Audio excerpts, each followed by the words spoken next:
Hi guys! Welcome to another video, and today we're doing some prose analysis by looking at the opening of John Steinbeck's Of Mice and Men, which is a much loved and widely studied text. And of course, if you enjoy my work and find them helpful for your English literature studies, please do consider giving this video a thumbs up and also subscribing to the channel. It will really help me carry on making great revision content for you all, and I'd massively appreciate it. But for now, let's dive straight into the analysis.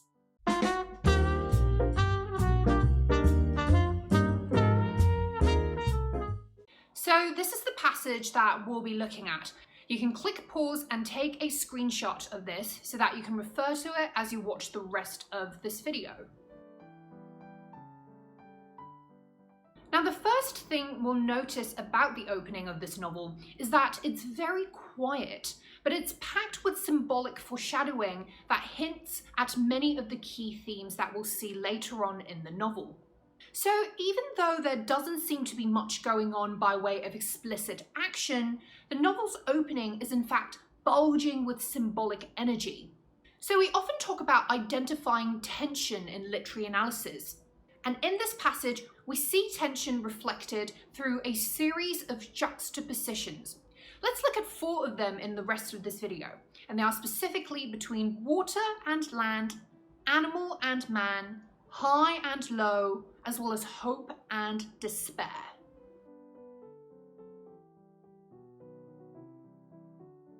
The first set of juxtaposition we'll look at is water and land.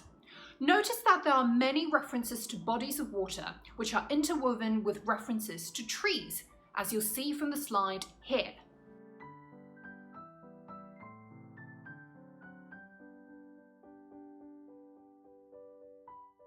By giving us a macro landscape of water and land, Steinbeck creates an atmospheric tableau which, when we first read it, conveys the potential for harmony among what seems to be disparate natural elements. But a closer look reveals hints of threat, conflict, and destruction. Despite the prominence of the idyllic pool, there's mention of the debris of the winter's flooding, which invites us to look beyond appearances and see that this isn't really an Edenic, tranquil place removed from catastrophic reach. The imagery of mottled, white, recumbent limbs and branches that arch over the pool also carries this whiff of morbidity. It's almost as if the tree parts are an implied metaphor for the limbs and torsos of dead bodies resulting from the flood. So we see then that death and the harsh reality of nature are going to be motifs which will recur later on in the novel, especially as it applies to the protagonist, Lenny Small's fate.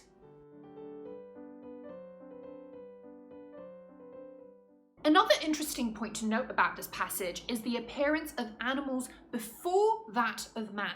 As you'll see from the slide, references to animal activity are followed by references to human activity. So we'll notice that the lizard, rabbits, raccoons, dogs, and deer are all going about comfortably in their habitat. There's a sense of peaceful coexistence within the animal world, even though there's the tacit understanding of possible danger and impending attack.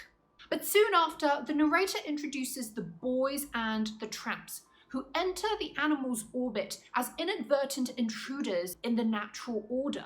So they are swimming, traversing, making fire, basically attempting to carve out a place for themselves in a space where they don't really belong. And this notion of making something of oneself in a place away from home is, of course, the driving action of George and Lenny in the plot, as these itinerant workers drift from one ranch to another in search of a better life and in pursuit of the American dream.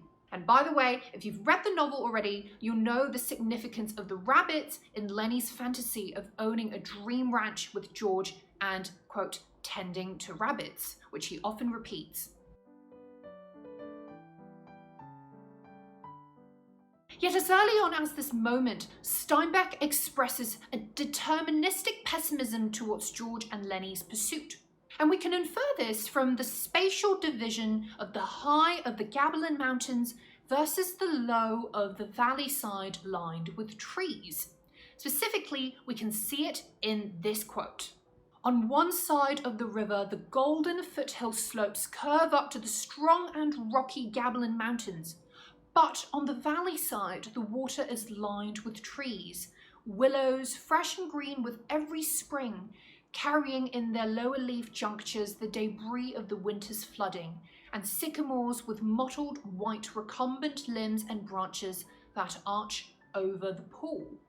The implication then is that just as there are those in life endowed with the potential and opportunities to scale great heights and gain success, so are there always the less fortunate ones who must watch from below, regardless of their efforts, as they are circumstanced to camouflage themselves on the sidelines as one of the nondescript many, like a leaf in a numberless line of trees. As powerless agents in a cutthroat world, George and Lenny are unlikely to be the victors.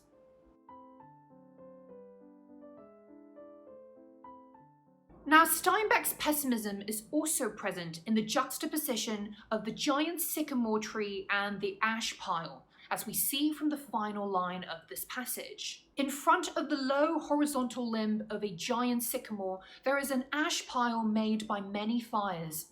The limb is worn smooth by men who have sat on it. Despite the sycamore as a traditional symbol of hope and protection, this wish is undercut by the connotation of toil and tribulation as implied by the ash and fire imagery. Now, placed alongside each other, these elements combined foreshadow exhausted hope, sacrificed lives, and a hard, unforgiving fate which awaits the protagonists. And again, if you've read the novel, you know that this fate comes full circle at the end, when George is forced by his knowledge of a cold, harsh existence to shoot Lenny as a way to deliver his best friend and companion out of living misery. And there you go, guys. I hope you found this analysis useful, and if you want more tips on how to analyze prose, you can head on over to my blog post, which I've linked to in the description box below. Otherwise, please do give this video a thumbs up and also subscribe to my channel if you want more useful English literature study resources down the line. And I'll see you guys in the next video. Bye!